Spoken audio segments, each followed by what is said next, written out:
The human immune system has a striking sex bias. Autoimmune diseases affect 50 million Americans, and 4 out of 5 patients are female. This chart really shows the breakdown by disease, and you can see that this 80% number is really just an average. For a disease like common disease like lupus, here outlined, highlighted, it's actually 9-to-1 female to male. Another disease, Sjogren's syndrome, the ratio is 19-to-1. Okay, so if you do any kind of epidemiology, it's obviously as the number one sort of risk factor. Some of you may know that I'm actually a practicing dermatologist, and these are some of the diseases that I actually diagnose and see. And so this difference, this sex difference, is thought to be a double-edged sword because in some cases, the female sex is actually an advantage. For example, in the recent pandemic, women actually do much better than men. So sex is probably the second most important factor after age in terms of COVID outcomes. Also, in the case of cancer, for example, melanoma outcomes are much better for women than men, for example, for cancer immunotherapy. So many investigators have thought about, like, why is there such a difference? So, of course, many people initially thought about hormones because men have more testosterone and women have higher estrogen. But some accumulating evidence more recently suggests that it's really the X chromosome dosage that perhaps is more important. Specifically, there are individuals, rare individuals with an XXY genotype, so-called Klinefelter syndrome, who are phenotypically male, but actually have a female level risk of autoimmune disease, such as lupus. So that example really tells us that it's actually not the hormones, right? Because the Klinefelter males also have testosterone, but it's actually some sort of X chromosome dosage, or in fact, maybe the inactive X chromosome that really matters in this regard.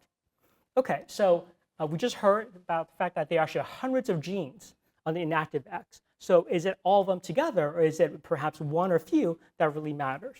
So today I want to tell you evidence that it's a very special RNA that we believe that really perhaps underlies this very important biological mystery.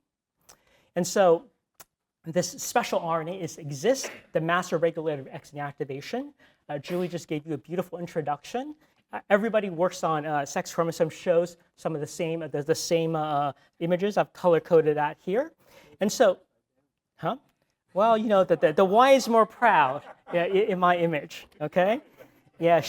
And so the goal of dosage compensation is to really make the gene expression output equivalent between the sexes so that the second X would somehow be equivalent to this tiny Y, right? And this is done by this X-linked RNA, long non-coding RNA exists, which is only transcribed from the future inactive X chromosome. This is a 17 kb long non-coding RNA. It's actually very powerful, just 200 molecules, and silence the entire chromosome. So if you do the math, actually there's not enough molecules to coat the whole chromosome. And of course, as Julie outlined to you, there are a number of genes that escape X inactivation, which then define sex differences in biology and disease. And while we're sort of enjoying kind of the history of the field, I learned that I met one of the scientists who identified initially the mouse exists. And when this was discovered to be a long non-coding RNA, she thought this was so amazing that this might be a message from God to her, and she became a nun. Okay, and so really, it's a really amazing field. Okay, so this story reminds me to ask you, tell you about kind of really what the biological consequences, which really are lifelong, right? And so, can you guess, is this a boy cat or a girl cat? Okay. I'm here murmuring. Of course, this is a female. This is a calico cat, right? So these patches of different skin colors are a result of X chromosome inactivation. And basically, different patches of cells initiated X inactivation during embryo development. And that memory is passed on to other daughter cells, right? So X inactivation, that inactive X chromosome is then passed on lifelong. And so every cell in a female mammal's body is exists, maintaining this information for epigenetic memory. Okay, and so this genetic sort of function actually has or epigenetic function has a very interesting cell biological sort of correlate as well. So on the bottom here, I'm showing you basically chromatin accessibility. So you can see that active X chromosome, abbreviated the XA, has a lot of active accessible elements throughout the entire chromosome, genes, loci shown on the bottom, whereas the inactive X has been mostly compacted and lost accessibility. The top view is the same sort of picture, but now in situ, where we have performed attack experiments, but with a fluorophore attached to the adapter. So basically, every place that's accessible shows up as this green color. And then in the red color, we overlaid exist localization with RNA in situ hybridization. So the point I want to make is that every place where exist is, there's a black hole of accessibility, okay? In fact, the exist RNA is pulled in this entire chromosome into this compartment and exclude accessibility and push it to the edge of the nucleus. This is a cytological structure called the bar body that's been well recognized for many years. Okay. And so it was long thought that exist must act with protein partners. And so some years ago, my lab developed a method for an RNA-directed proteomic method and identify that exists the 17 kb long RNA in the mouse, 19 kb long in human, associates with at least 81 proteins, 10 through direct RNA-protein interactions, and the other ones through indirect protein-protein interactions. And so that's a lot of proteins to go through. And so to understand which proteins are the most important, we were aided by some genetic studies, actually initially done by Rudy Yanish and Anton Woods, and that showed that there's a key piece of exist that really matters. And so there is, which is called the A repeat. Okay, so basically at the very 5' end, there's a few hundred nucleotides called the A repeat, which if you chop it off, the RNA is still made, it still coats the whole chromosome, but does not shut down gene expression. So you cannot initiate X activation. And so by repeating this RNA-directed proteomic method, we can actually, in the wild type ES cells or an A repeat deletion mutant, so that the dots are basically the peptide counts, right? This is the scatter plot. We see that 3 proteins, their peptide counts fall to 0 in the A repeat deletion. So it's very clear that these 3 proteins absolutely needed the A repeat for interaction. It also told us that exist is actually a modular RNA scaffold. Different parts of the RNA bound to different proteins. We can then went on to show that among these 3 proteins, that this factor called SPEN was actually critical for initiating X inactivation, was previously not implicated before, and this is how SPEN was discovered. Okay, all right. So, and I can just briefly say that SPEN is actually a perfect candidate in that the N terminus of SPEN actually has professional RNA binding domains, whereas the C terminus actually has protein interaction domains that recruit basically histone deacetylases, DNA methylation enzymes to shut down gene expression. So this list of proteins gave us really clues about how the entire X inactivation process happened, really how to spread across the whole chromosome, how to move to the edge of the nucleus, and many other aspects. But more recently, it provided another really interesting clue. And this is a story, a situation where my 2 worlds collided, right? My clinical world, I told you I was a dermatologist, and my research world. And that is that some of you may know that actually doctors in the US have to take a test every 10 years to maintain their certification, okay? So I was doing such an exam, and where during the day I was studying my molecular biology in the lab, and at night I was studying for this test. And one of the tests, the topics was memorizing what is called autoantigens. Patients with autoimmune diseases have different antibodies against cell proteins. And different autoantibodies mean different disease associations. So I was memorizing these proteins, and I was like, wait, I recognize this protein. This comes down with exist. And then there's another one, and then another one. So then we made this heat map, which showed that really a number of exist-associated proteins are actually known autoantigens. Okay? So this led to a different hypothesis that perhaps this female-specific RNA protein complex could be an antigenic source that induces autoimmunity. It would be female-specific, and there's actually good precedence for this idea, right? So it's already well known that there are many nucleic acid protein complexes that are the source of autoantigens.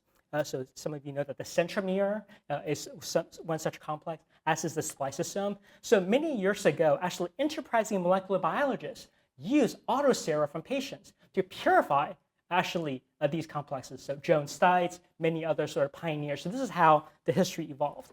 So if you think that the centromere is a big, let's say, nucleic acid protein complex, how about an entire inactive X chromosome? It would be a humongous RNA protein complex coating an entire chromosome in this condensed bar body. Okay, it would be as big of a polymer as you can imagine. Moreover, this idea that lymphocytes are activated by receptor cross-linking. When you have a polymeric antigen complex on this big nucleic acid scaffold, you can really cross-link and activate these lymphocytes. Okay, so this is a kind of a cool idea. So the question is, how do you test that? And so the best experiment we could come up with is to somehow make a male mouse express exist and ask, can you give it autoimmunity, a female level autoimmunity? Because if you can do that, that will prove you don't need basically female sex hormones. You don't even need the inactive X chromosome. Just this RNA protein complex could perhaps do the trick. This is, of course, much easier said than done, because if you were to express exist from any chromosome, it will shut down gene expression on that chromosome in cis, right? So in a basically in a diploid male cell, this would be a cell lethal event.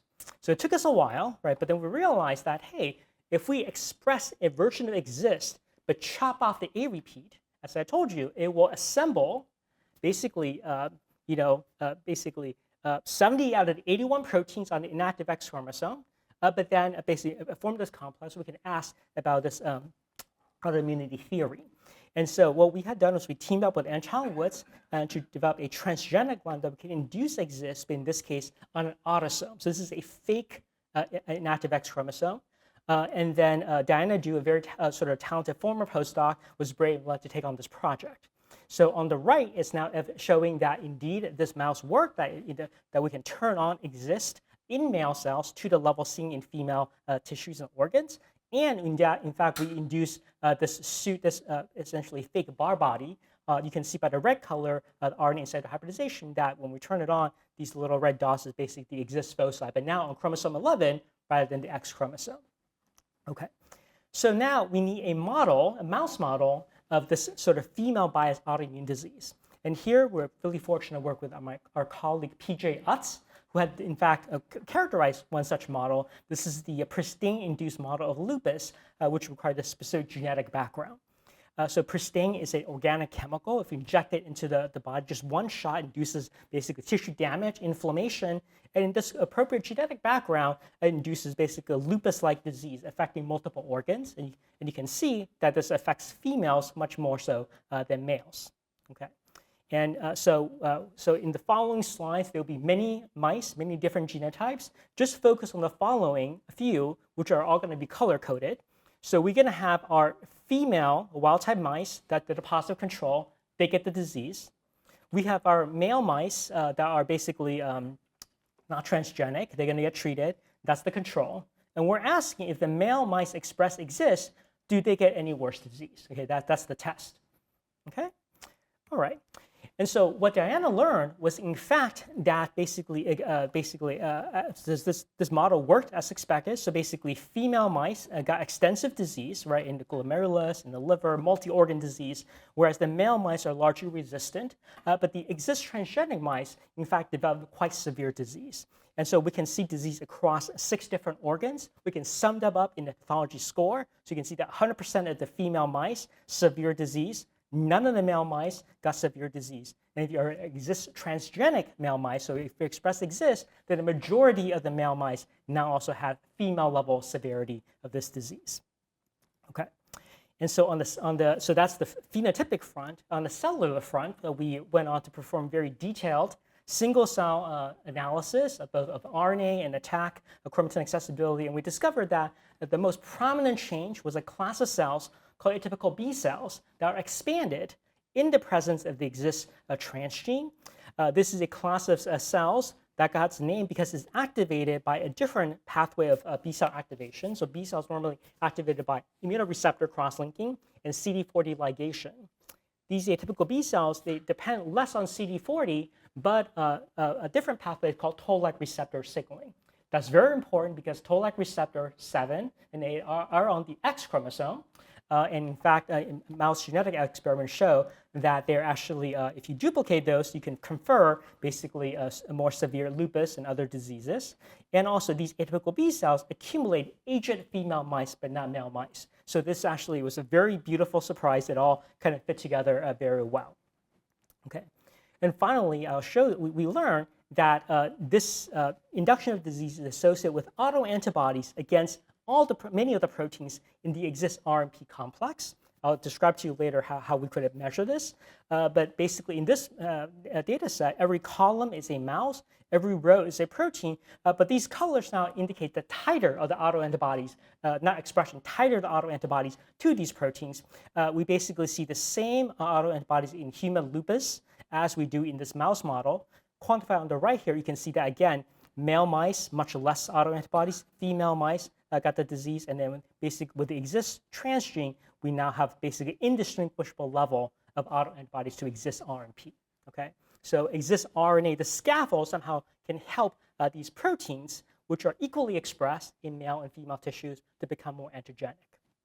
Okay, so this is a really, I think, I thought this was a really interesting phenomenon, and I want to then come back to talk about how we can think about how this science relates back to patients and women's health. Okay, and so I want to start by asking how many people here know what an anti-nuclear antibody is, or ANA test? Raise your hand. Come on, June, you know what ANA is. Okay, so I'll explain what this is. So the ANA is the gateway test for autoimmune disease in patients. Okay, so when doctors suspect somebody have an autoimmune disease, they'll take blood from the patient and they will put it on basically cells to ask if any structures light up as in an indirect immunofluorescence assay. Okay, and if it lights up, then it has different patterns, and based on these different patterns, it's associated with different autoimmune diseases. Then you go on to do more specialized tests to figure out sort of whether the disease is active or not. And the anti-nuclear antibody titer can go up and down as a reflection of how severe that disease is, right? We just talked about basically centromere, nucleolar, all these different patterns are possible. Okay, so when I was thinking about this hypothesis, this exists RNA protein complex being an antigen, I got a little scared that, well, this phenomenon should have been picked up in people doing ANA, right? Because why don't they see a bar body pattern of autoantibodies in this ANA test? Because this is a test that is being done millions of times a year, right? And this should be possible. So if you look at the literature, this is literally the one paper I found where individuals, these investigators found that they have autoimmune sera. They can stain the inactive X chromosome. So the patient's blood, if you stain a male fibroblast, no signal, female fibroblast, okay, so you see a single bar body. If you have basically an XXX genotype, basically the system works so that you always have one active X chromosome. All the extra ones, the supernumerary X, are inactivated. So you see two signals for the bar body like this. Okay, so this is definitely staining the inactive X chromosome. But outside of this paper, kind of the paper trail goes cold. So basically people don't report this anymore. So I thought, okay, well, this may mean that this hypothesis, the phenomenon is very rare, right? Like, this never happened. I almost talked myself out of doing all the experiments I just told you about, okay? But I realized another really interesting fact that changed my mind, and maybe it will amuse you as well. And that is that, what is the history of the ANA? So basically, ANA started getting done by sort of scientists and doctors in 1948, and they were initially doing it on different mouse sections and tissue sections, right? So everybody had a different test, different hospitals, different tests. And in 1975, a group of people got together and said, we need a standard. They chose a standard, it's called HEP2 cells, and they chose a male cell line, okay? So let's let that sink in for a moment. I just told you at the beginning that 80% of the patients are female, and this gateway test that we do on millions of tests like every year is done on a cell line substrate that can never reveal, right, the biggest antigen substrate that I'm about to describe to you, right? So this is a systematic sort of blind spot in the system. So this standardization also kind of didn't work because later on in the 80s, people started doing genotyping. They realized that a lot of these so-called HEP2 cells are contaminated with HeLa cells. This is a completely different medical ethics problem. You know that HeLa cells came from Henrietta Lacks without her consent. This is a cervical cancer cell line with aneuploidy, and it, by the way, does not have an inactive X chromosome. So anybody who studies X inactivation should know that you cannot use HeLa to study XCI. Okay, so again, basically a bad choice. So anyway, so if we're studying sex differences in autoimmunity, you're not even sure the substrate of the cells, we have a real problem. Okay, so what I'm saying is that we need to study the disease process using models that reflect the biology of the patients. Okay, so how are we going to solve this problem? Now it's when we're doing this, 2024. Okay, so we built a exists protein array, right? It's an autoantigen array. So we teamed up with Emma Lundberg and colleagues in the Human Protein Atlas, and we basically got our hands on every protein fragment that was commonly purified for the exists associated proteins, about 100 proteins. These are about basically each about 50 to 100 amino acids, so that you can capture conformational as well as epitope, linear epitopes, and then we can then basically take basically blood from patients, right, who have different autoimmune diseases, including dermatomyositis, lupus, scleroderma, and ask, is there an elevated level of autoantibodies to these proteins? And indeed, the volcano plot on the right indicates that this is indeed the case, right? The multiple novel autoantigens that were not recognized before because they were not even looking at the right substrate. And in fact, these patterns of autoantigens can distinguish different types of autoimmune diseases. So over the last actually year now, Bing Yu and Jin Wu in the lab have continued to characterize what this could mean. Okay, and so this is what I just said, that these different patterns can distinguish basically, for example, dermatomyositis from scleroderma from lupus. And what we wanted to then understand is that, okay, well, so we just said that this is a large, basically, 19 kb RNA protein complex, 19 kb long RNA, maybe up to 100 proteins. So which part of this complex is actually antigenic? Is it everywhere? Is it one part or the other? And so some years ago, we developed a method to actually map the structure and function of the exists RNP using a chemical called sorrelin. So sorrelin cross-links two strands of RNA together. And so we can actually take cells, label them with sorrelin. If you isolate these fragments, basically this RNA duplex you can purify. You can then ligate the two ends together, reverse the sorrelin cross-linking with a different wavelength of light. And when you sequence, every read gives you a single molecule evidence that these two strands of RNA were interacting in the living cell. Okay? So we're going to show that as an arc. And so we use this method to map the RNA secondary structure of exists, and we discover that, so this is shown on the bottom, so each arc is one of these, so basically cross-linking experiments, and you can see these basically a series of nested domains which highlight the secondary structure of exists, right? And in the next figure then, this is what I just showed you on top, this is the exist, basically sort of RNA secondary structure. And now on the heat map, every row is a different exist associated protein, and we have mapped their occupancy onto the RNA by ClipSeq or a cross-linking sequencing method. Okay, you can map the occupancy of the protein. So what I hope you first appreciate is that there's a beautiful correspondence between the RNA binding protein occupancy and the secondary structure. Notice that the A repeat has its own domain, the F repeat, right, the BCD repeat. This E repeat, basically, the center part is single-stranded, has one set of proteins, and these two duplex parts have another set of proteins. So this beautifully lines up, right? You have this modular structure. Great.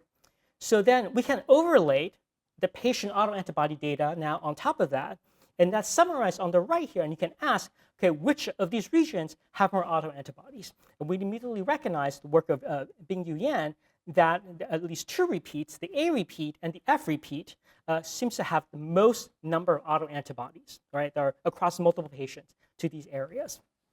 And so what could this mean? So I'm going to tell you two sort of possible directions that's emanating from this knowledge. One is that perhaps we learn something about the source of the exist RNA protein complex.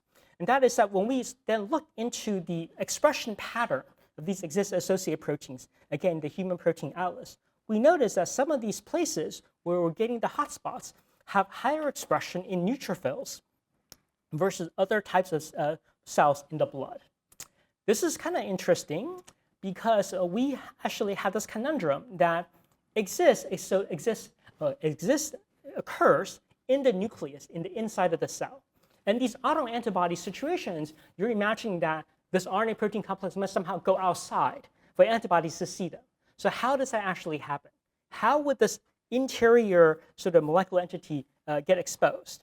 So neutrophils have this very interesting process called netosis. Okay, so under basically inflammatory immune stimulation or tissue damage, neutrophils actually dump out basically the guts of their nucleus into this big, basically DNA chromatin complex called nets that actually then traps bacteria and traps antibodies. Okay, and so in here we can actually ask so the question: does the exist RNA protein complex get released during netosis?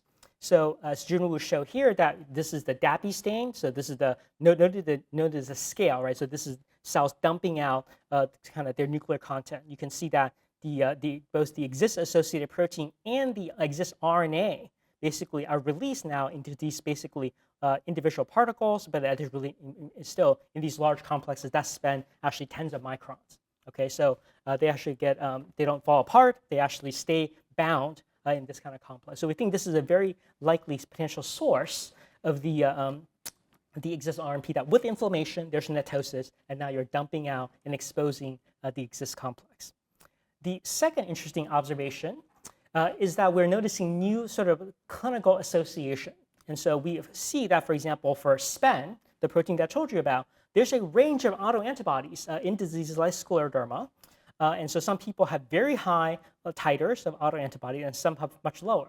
Our very astute clinicians, Dr. Lori Chang and her clinical colleagues, once we noticed these patients have this elevated titers, she immediately noticed that, like, wait a minute, these patients all have the same problem. And that is that, in fact, there's a severe form of scleroderma where you have digital gangrene and amputation. And this is shown in the bottom here. And this is, you can see this odds ratio, right, almost 10 or more elevated risk. And we were able to validate that in both the Stanford cohort and a second cohort from the Johns Hopkins, making us think that this is a real association. Okay, so in summary, I wanted to tell you that we believe there's a new model, explanation for female-biased autoimmunity emanating from exist. We think that this comes from changes in both B and T and B cell chromatin change, leading to autoantibodies and organ damage, and you create these cycles of release of exist RNP and also ongoing immune provocation activation. And this hopefully is an opportunity to improve patient diagnosis and therapy. I want to thank the people involved in this work, particularly Diana Du, now has her own lab at Duke, and Bing-Fei Yu at an earlier phase of this work, PJ Utz, Anton Woods, and our colleagues, and I highlighted the work of Jin Wu and Bing Yu who are in the audience. So many thanks to our funding sources. I'd be happy to take your questions.